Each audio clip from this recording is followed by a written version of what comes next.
अस्सलाम वालेकुम स्टूडेंट्स, बेटा science biology chapter number 5 cell cycle.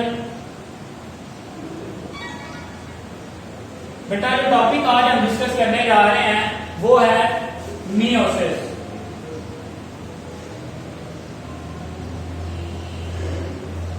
जो टॉपिक हम डिस्कस करने जा रहे हैं वो क्या है? मियोसिस। तो सबसे पहले आते हैं बेटा इसकी डेफिनेशन की तरफ कि मियोसिस क्या है। मियोसिस बेटा आपके पास एक ऐसी डिवीजन है, मियोसिस आपके पास एक ऐसी डिवीजन है जिसमें जो एक डिप्लॉइड सेल है वो डिवाइड होता है 4 हैप्लॉइड सेल में। अगर हम इसको डिफाइन करना चाहें तो किस तरह से करेंगे बेटा?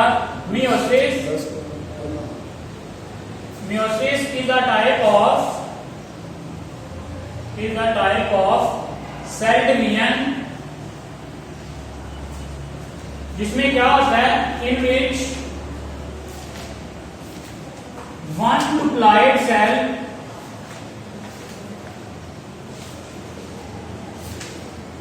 divided into 4 haploid cells.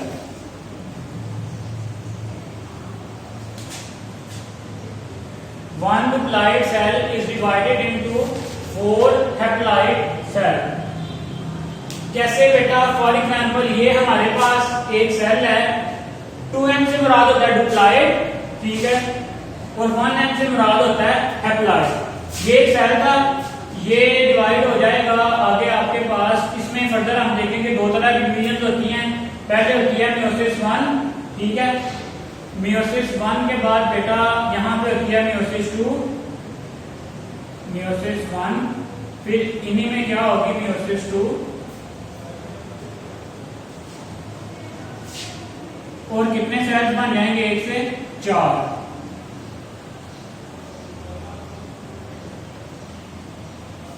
Clear हो गया?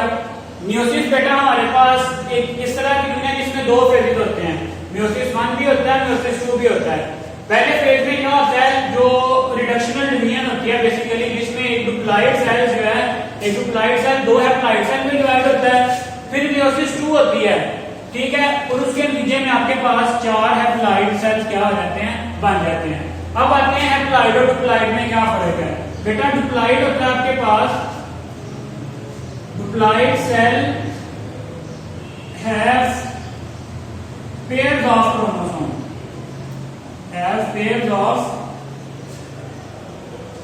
chromosomes,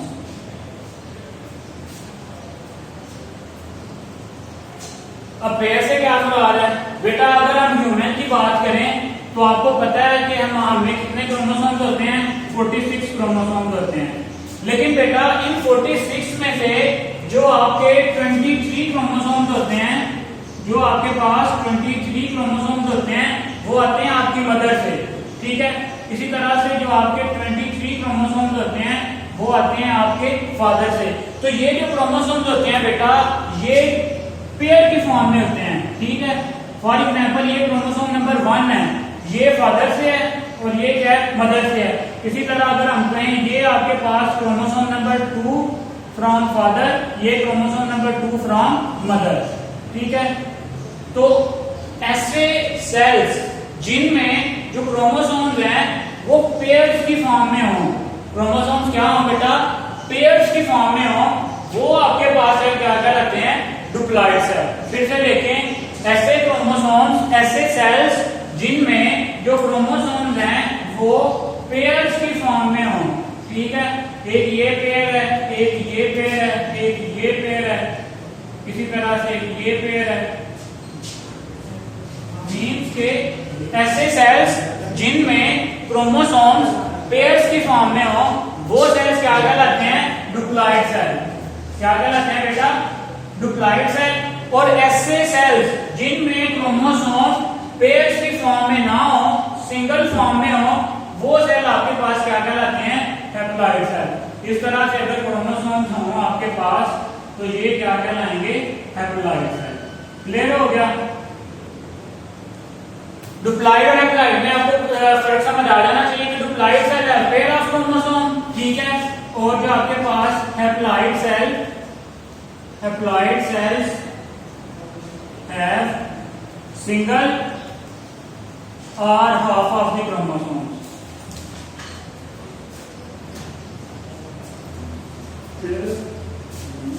और half of the chromosome. Clear हो गया?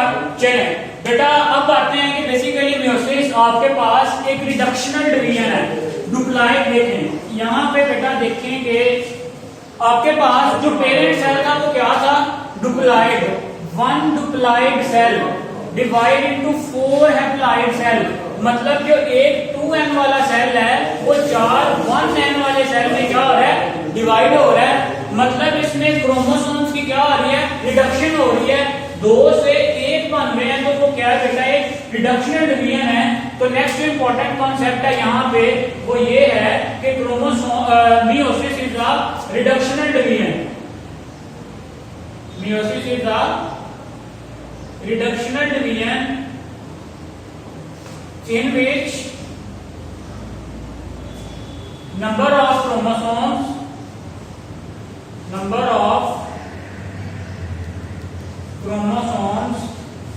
remains half in the daughter cells.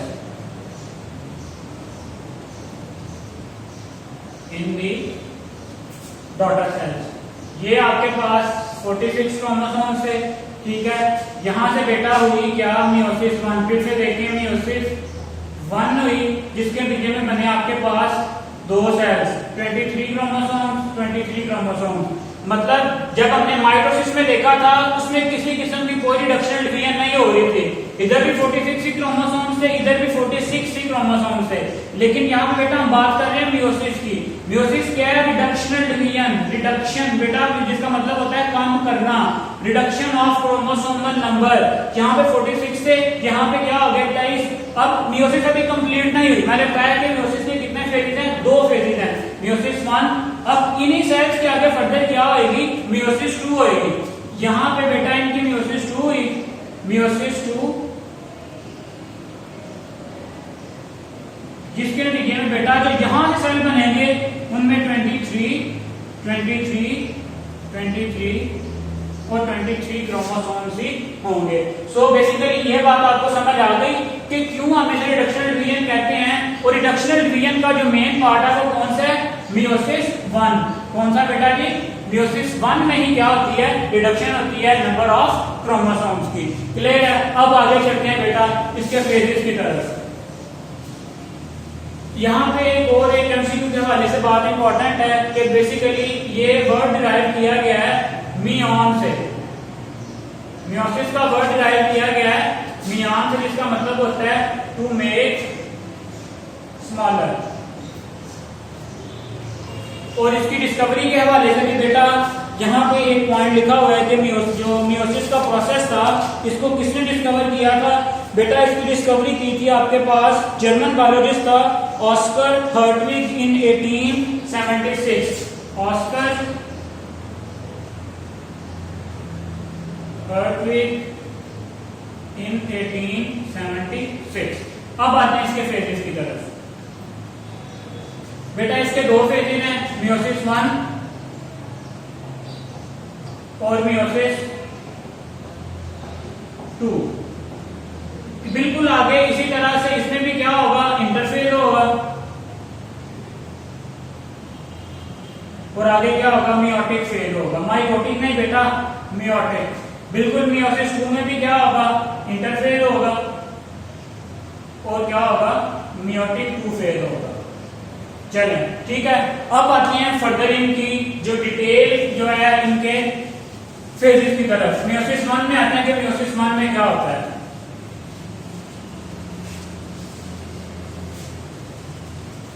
तो बेटा आपके पास जो मियोसिस 1 है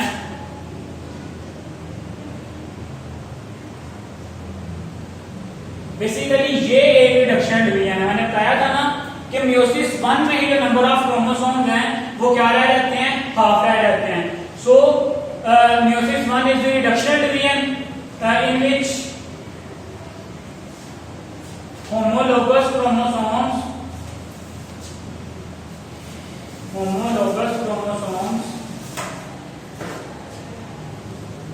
separate and form new cells. Simply इसके मजीद फिर इसको डिस्कस करने से पहले मियोसिस 1 में क्या होता है कि आपके पास ये था जी आपका होमोलोगस पेयर, एक क्रोमोसोम था। अगर सिंपली हम मेल की बात करें तो क्या होगा, इसमें अल्टीमेटली एंड तक जैसे हुए इसमें इस तरह से जो है ये वाला पेयर का ये वाला जो मेंबर था वो अलग हो जाएगा और ये वाला मेंबर भी अलग हो जाएगा। इस तरह से ये सेल बन जाएगा आपके पास और ये सेल बन जाएगा आपके पास। अब देखें यहाँ पे अगर हम सिंपली इस क्रोमोसोम की बात करें तो कितने क्रोमोसोम के पेयर हैं, एक पेयर है, ठीक है। लेकिन यहाँ पे पेयर नहीं है बेटा, वहां पे सिर्फ और सिर्फ एक क्रोमोसोम है। क्या है बेटा, एक क्रोमोसोम। यहाँ पे भी क्या है, एक क्रोमोसोम। यहाँ पे क्या है, one pair of chromosome. Meiosis 1 के शुरू में क्या होगा बेटा, एक पूरा पेयर होगा। हमने इसे क्या किया, रिडक्शनल डिवीजन। तो जब लास्ट पे इसे दो सेल्स बनेंगे, मियोसिस 1 होगी, तो क्या होगा बेटा, जो दो सेल बनेंगे उनमें सिर्फ और सिर्फ एक ही क्रोमोसोम होगा। लेकिन वो क्रोमोसोम किस फॉर्म में है बेटा, डुप्लीकेटेड फॉर्म में है। इसको आपने मिक्स नहीं करना। नंबर ऑफ क्रोमोसोम्स को हम कहां से नंबर ऑफ क्रोमोसोम्स को कहां से मेजर करते हैं बेटा, सेंट्रोमेयर से। जितने किसी भी क्रोमोसोम में सेंट्रोमेयर होंगे सेल में, उतने ही उसके क्या होंगे, क्रोमोसोम।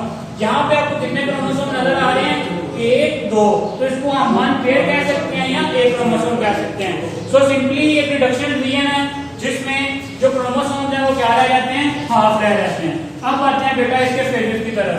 मियोसिस 1 में भी पहले इंटरफेज होता है, बिल्कुल जिस तरह माइटोसिस में हुआ था। उसमें G1 फेज होगा, S फेज होगा, G2 फेज होगा, S फेज में डुप्लीकेशन होगी, बिल्कुल जिस तरह से किसमें हुई थी, माइटोसिस में। अब आते हैं इसके फर्दर फेजेस की तरफ। तो इसका पहला फेज है वो है बेटा प्रोफेज 1, जो बहुत इंपॉर्टेंट है एग्जाम पॉइंट ऑफ व्यू से।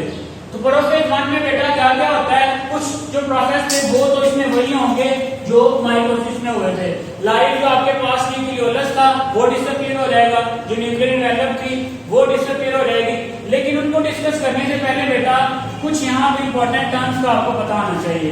पहली भी क्या आ गई आपके पास, क्रोमाटिन स्टार्ट टू कंडेंस।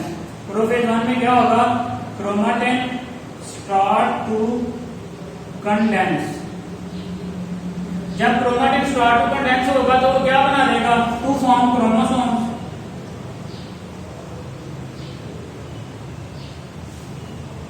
नहीं, क्रोमोसोम्स बन के उसके बाद क्या होगा कि जब ये कंडेंस होता जाएगा तो जो आपके पास होमोलोगस पेयर हैं, अब यहाँ पे डिफरेंट तरह के शॉर्ट डिस्टेंस आते हैं। पहला आ गया आपके पास synapsis. What is synapsis? Synapsis को पहले समझ लेते हैं, फिर इसको लिख लेते हैं। क्या होता है बेटा, जो होमोलोगस पेयर हैं आपके पास वो अलाइन होते हैं। होमोलोगस पेयर आपके पास बेटा ये एक ये क्रोमोसोम, ये उसके पेयर वाला क्रोमोसोम, ठीक है। In prophase homologous chromosomes align क्या हुए हैं, एक लाइन में आ गए हैं, लाइन अप हुए हैं। तो इस प्रोसेस को हम कहते हैं साइनेप्सिस। इन प्रोफेज 1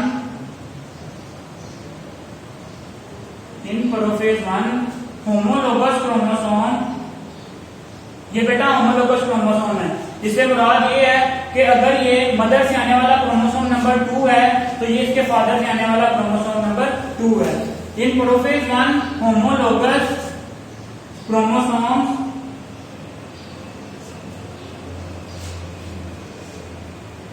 लाइन अप, ठीक है। This process is called as synapsis. Prophase 1 homologous chromosome line up, this process is called as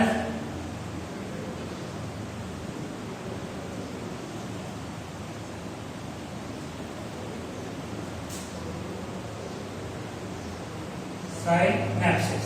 clear हो गया? साइनेप्सिस बेटा आपके पास क्या है कि ये एक ऐसा प्रोसेस है जिसमें होमोलोगस क्रोमोसोम एक दूसरे के साथ लाइनअप होते हैं और पेयर बनाते हैं। Line up and form pair.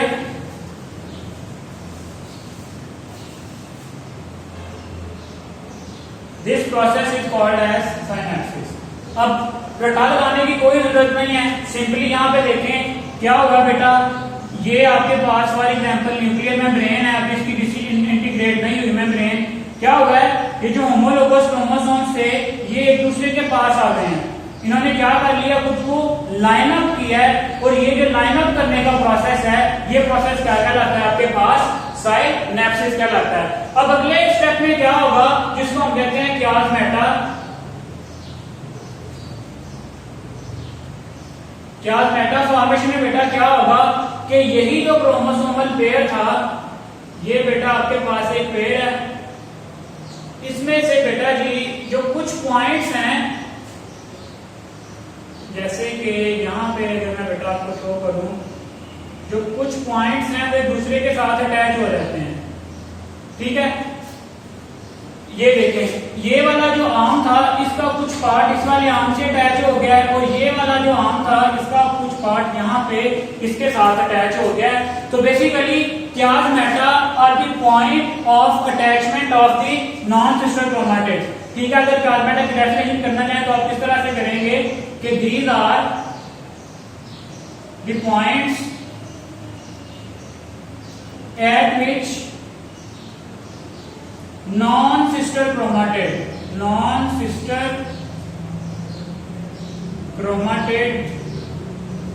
attach with each other,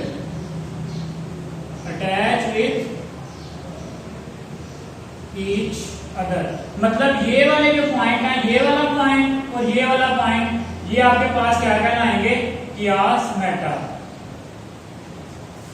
clear हो गया। अब सिस्टर और नॉन सिस्टर क्रोमैटिड में बेटा ऐसे क्रोमैटिड जो एक सेंट्रोमेयर के साथ अटैच हों, ऐसे क्रोमोसोम, ऐसे जो क्रोमैटिड्स हैं जो एक सेंट्रोमेयर के साथ अटैच हों, उनको हम कहते हैं सिस्टर क्रोमैटिड,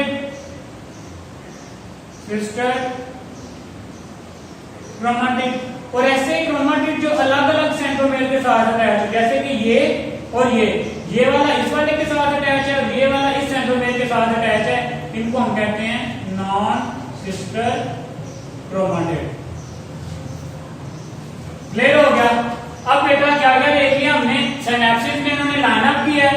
अगर मैं दोबारा से यहीं पे उसको क्याजमेटा को भी ड्रा करूं, आप यहां पे देखें कि ये आपके पास एक पेयर था, यहीं से क्या हुआ, कुछ पॉइंट्स पे ये जो है इसके साथ अटैच हो गया, ये आ गया सिनेप्सिस,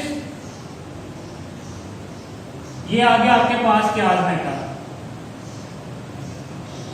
अब नेक्स्ट क्या होगा बेटा, इनकी क्रॉसिंग ओवर होगी। क्रॉसिंग ओवर किस तरह से होगी, अगर मैं इनको दो अलग अलग कलर्स में शो करूं, आपके पास एक पेड़ ये है, दूसरा पेड़ मैं ग्रीन में यहां पे आपको शो कर रहा हूं, दूसरा पेड़ आपके पास ये ग्रीन में है।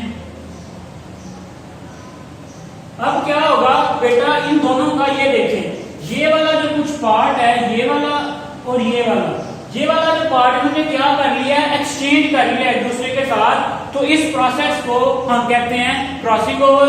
सो सिंपली क्रॉसिंग ओवर क्या है आपके पास, crossing over is a process in which non sister chromatid exchange their segments.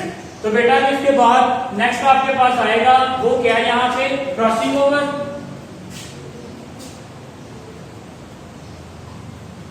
Crossing over को दोबारा से देखें क्या होगा इसमें, ये नॉन सिस्टर क्रोमैटिड्स हैं, इन नॉन सिस्टर क्रोमैटिड्स ने अपना कुछ ना कुछ जो पार्ट है वो क्या कर लिया है, एक्सचेंज कर लिया है। तो ये जो बेटा प्रोसेस आपके पास, ये क्या कहलाता है, क्रॉसिंग ओवर कहलाता है। और बेटा यही जो जेनेटिक डाइवर्सिटी आती है कि फॉर एग्जांपल जब आपके गेमेट्स फ्यूज होते हैं और जब फर्दर आगे बच्चे पैदा होते हैं वो बिल्कुल अपने पेरेंट्स की तरह 100% अपने पेरेंट्स की तरह नहीं होते। उसकी वजह बेटा यही है कि जो यहाँ पे जेनेटिक रिकॉम्बिनेशन हुआ है उसकी वजह से क्या होता है, कुछ क्रॉसिंग ओवर होती है, जेनेटिक मटेरियल जो है वो थोड़ा सा एक्सचेंज हो जाता है और इस प्रोसेस को हम क्या कहते हैं, क्रॉसिंग ओवर कहते हैं। क्लियर है बेटा। आज के लिए चले इतना ही, लेक्चर का टाइम हमारे पास इतना ही था, तो कल इंशाल्लाह इसको हम फर्दर मजीद डिस्कस करेंगे। आप इसे थॉरोली पढ़ें, थॉरोली स्टडी करके आए, ठीक है, और जितना पढ़ाया है उसको अच्छे से बेटा साथ साथ प्रिपेयर करें। Thank you.